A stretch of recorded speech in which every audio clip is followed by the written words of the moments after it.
O ministro do Supremo, Alexandre de Moraes, deu um prazo de 48 horas para o ex-presidente Jair Bolsonaro explicar por que se hospedou durante 2 dias na Embaixada da Hungria em Brasília. A determinação ocorreu depois da revelação de vídeos pelo jornal The New York Times.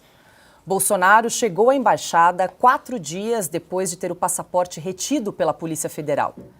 Na reportagem, o jornal americano sugeriu a possibilidade de um pedido de asilo político por parte do ex-mandatário. Bolsonaro confirmou que esteve no local e negou qualquer irregularidade. Então não há crime nenhum nisso. Porventura dormir na embaixada, ou conversar com o embaixador, algum crime nisso? Tem paciência. Chega de perseguir, pessoal. Quer perguntar da baleia? Vamos falar da Marielle Franco? Eu passei 6 anos sendo acusado de ter matado a Marielle Franco. 6 anos. Chegou no final da linha. Acabou o assunto agora? Vamos falar da Marielle Franco? Vamos falar dos móveis do Alvorada, que eu acusado de ter desviado 261 móveis do Alvorada? Chega de perseguir, meu Deus do céu. Dá um tempo pra gente aí, dá um pouco de paz pra gente. Parece eu tomar uma Coca-Cola na esquina aí, vou ser questionado, porque porventura aquele boteco lá é de alguém que está irregular com alguma coisa. Silvio Navarro agora conosco, muito boa noite, Silvio, seja bem-vindo aí. Então, o ministro Alexandre de Moraes deu 48 horas para o ex-presidente Jair Bolsonaro explicar o que foi fazer por 2 dias aí na Embaixada da Hungria. A questão é, né, Silvio, alguma ilegalidade, irregularidade nessa estada aí de Bolsonaro em 2 dias na Embaixada da Hungria, Silvio? Não, ponto. Boa noite para você, Paula. Boa noite, Ana, meu irmão Augusto. Boa noite, Pioto, ídolo Guilherme Fiuza, que estava aqui com a gente. Boa noite para quem está aí do outro lado da tela. Paula, não há irregularidade nenhuma. O presidente Jair Bolsonaro pode dormir aonde ele quiser. Ele pode frequentar a embaixada que ele bem entender. Ocorre que, mais uma vez, há uma cortina de fumaça e eu vou repisar esse termo aqui neste programa, como nós aqui no dia 10 de maio de 2023, portanto, estamos falando há praticamente 1 ano, anunciamos que era um governo de cortinas de fumaça. O presidente Lula mal assumiu o poder em 2023 e já tinha um genocídio em terras Yanomamis, e o culpado era o presidente Jair Bolsonaro. Naquela época, a Amazônia já queimava mais do que em qualquer outro período. Tinham joias. Hoje ele acaba de falar, tem a baleia. O presidente Jair Bolsonaro amanhã pode ser culpado por não dar seta. É isso que nós estamos vivendo no Brasil. Nós estamos vivendo uma perseguição explícita e que não só parte, como tem o aval do Supremo Tribunal Federal. Aquela corte, a última corte recursal no Brasil, que deveria ser a guardiã da Constituição, neste momento pisoteia a Constituição, inclusive para falar sobre direito de ir e vir, que é disso que se trata, afinal de contas. Neste momento, o presidente Jair Bolsonaro não tem sequer o foro de prerrogativa, o foro privilegiado, como é tratado. Não, ele é um ex-presidente. Ele está sendo perseguido, há em curso um plano para tentar colocá-lo na prisão a qualquer custo, mas até agora nada funcionou, nada. E, paralelamente a tudo isso, nós estamos acompanhando um governo que derrete e que segue pendurado no Supremo Tribunal Federal. Mas o brasileiro não é bobo, o brasileiro sabe o que está acontecendo, o brasileiro está assistindo tudo e não tinha povo na rua, não tinha povo nas redes sociais, tanto que o próprio Marcos Uchoa deu no pé e não quis mais fazer aquela live sem público, e agora também desapareceram as estatísticas. Quando você não tem mais o Datafolha, fica bem difícil. E aí, Ana, o que te chamou a atenção na declaração do Bolsonaro ali, enquanto ele falava? A gente aqui estava comentando, ele não negou que tenha se hospedado aí na Embaixada da Hungria, e nós inclusive lemos um trecho da nota que foi publicada ontem, dizendo que ele esteve hospedado, a convite, conversou com inúmeras autoridades do país amigo, atualizando os cenários políticos das 2 nações, e agora então tem essa notícia que o ministro deu 48 horas para explicar o que foi fazer na Embaixada da Hungria. Pois é, Paulo, alguns pontos. Principalmente esse que o Silvio mencionou, o que o ex-presidente Bolsonaro está fazendo nas mãos do Supremo Tribunal Federal. O ex-presidente Lula estava lá embaixo, na primeira instância, lá em Curitiba, E veio subindo, foi condenado em primeira instância, em segunda instância, no STJ, e aí quando chegou no Supremo, nós sabemos muito bem o que aconteceu com o dedo ativista e militante.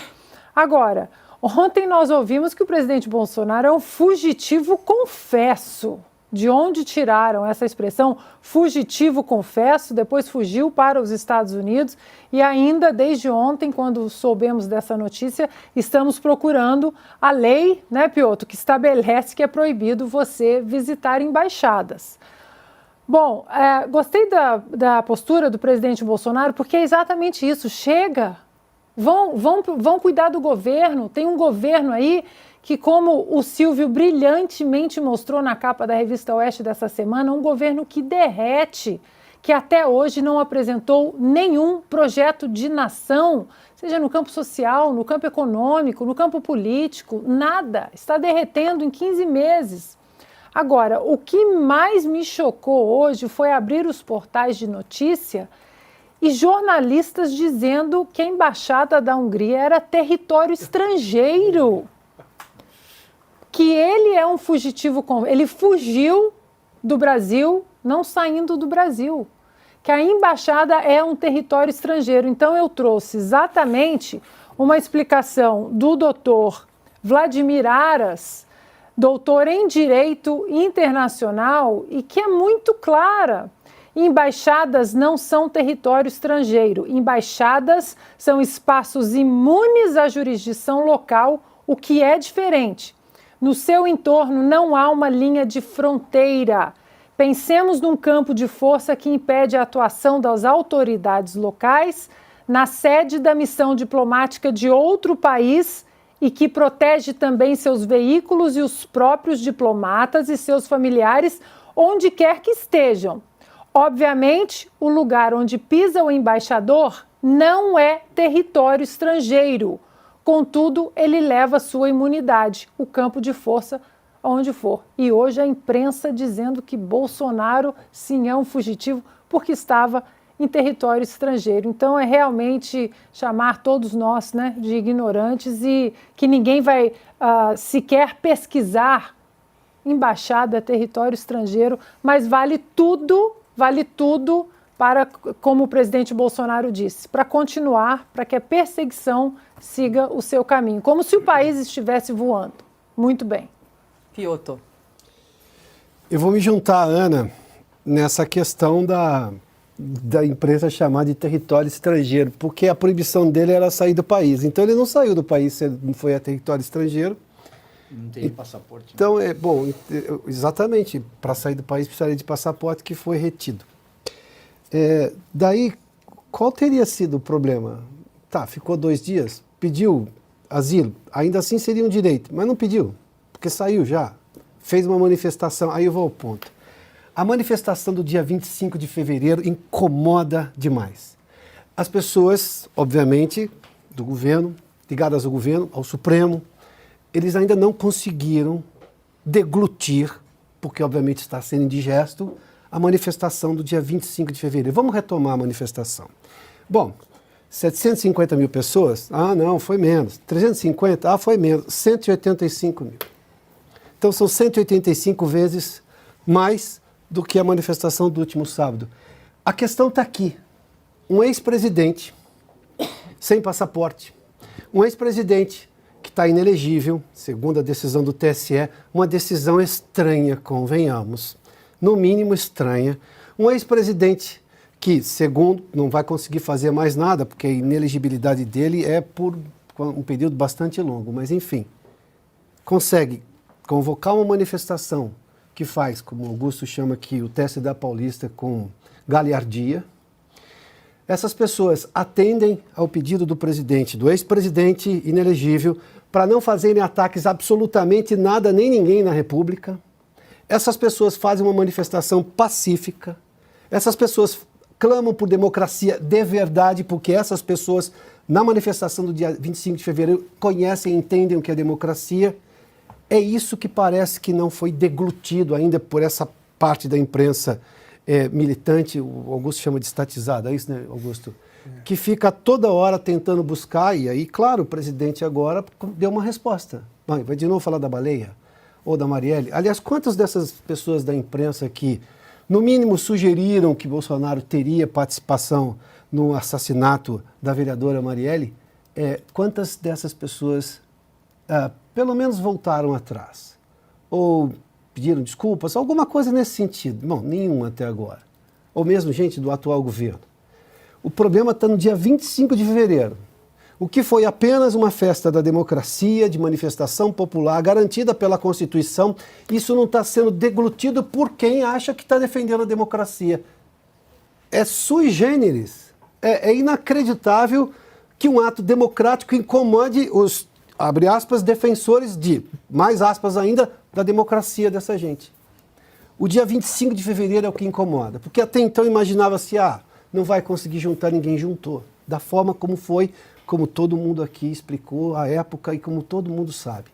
O dia 25 de fevereiro é o que incomoda, porque entrar numa embaixada que fosse para pedir asilo ainda tinha direito. Porque, convenhamos, num país em que pessoas que não têm foro estão sendo julgadas ou investigadas no Supremo, olha semanticamente e juridicamente o que eu estou dizendo, investigadas no Supremo Tribunal Federal, pessoas que não têm foro privilegiado, entre elas o ex-presidente.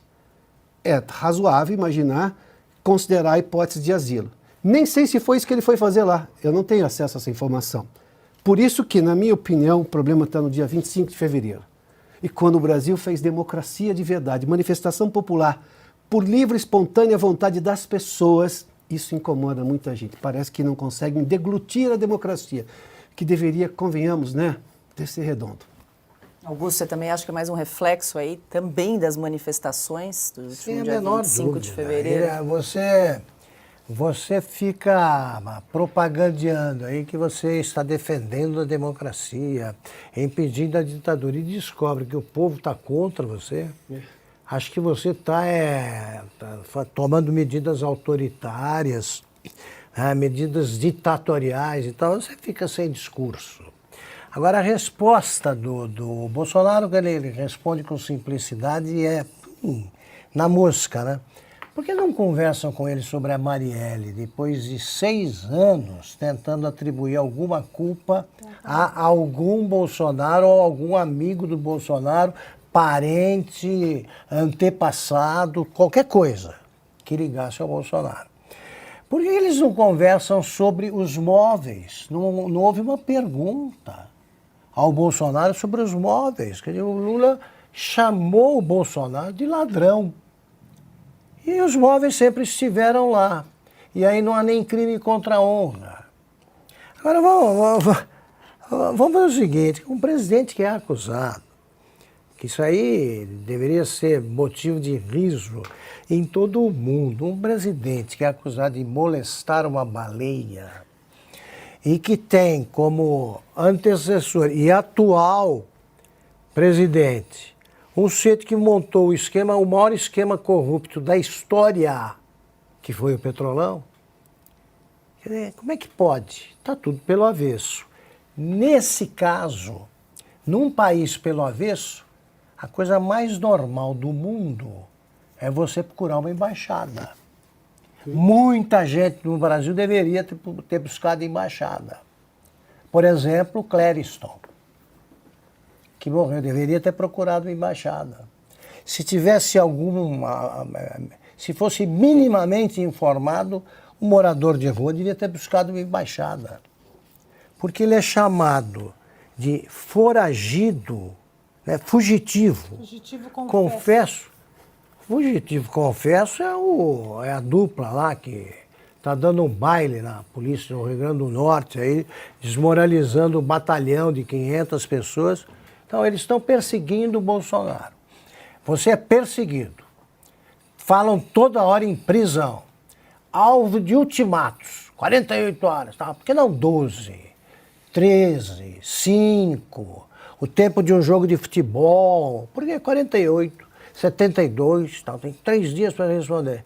O Bolsonaro poderia dizer perfeitamente, olha, eu estava me sentindo inseguro, me perseguem até porque molestei uma baleia, a sorte dele é que não localizaram a baleia, nem ela prestou conta em alguma ilha do Pacífico, por exemplo. Então é o seguinte, O que a reação ao fato de ele ter ficado, e como lembrou assim, podia ficar o tempo que quisesse, numa embaixada, para mim só mostra que vivemos mesmo num regime de exceção.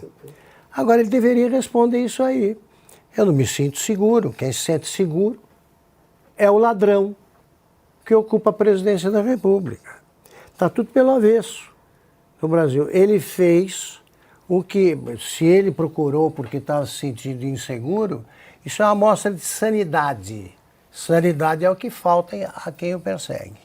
Até porque se colocarmos o quebra-cabeça para mais uma pecinha, né, no estado de exceção, nós estamos falando de um ex-presidente procurando uma embaixada pela insegurança e nós estamos vindo de áudios do Mauro Cid semana passada que já mostram exatamente esse estado de exceção. Perfeito. Uma delação premiada que estava sendo forçado a confessar o que não sabia, delatar o que não sabia e, como ele disse, né, a narrativa está pronta, a sentença está pronta. Então, um fato conversa muito com o outro, do Cid, do Bolsonaro, porque é um estado de exceção.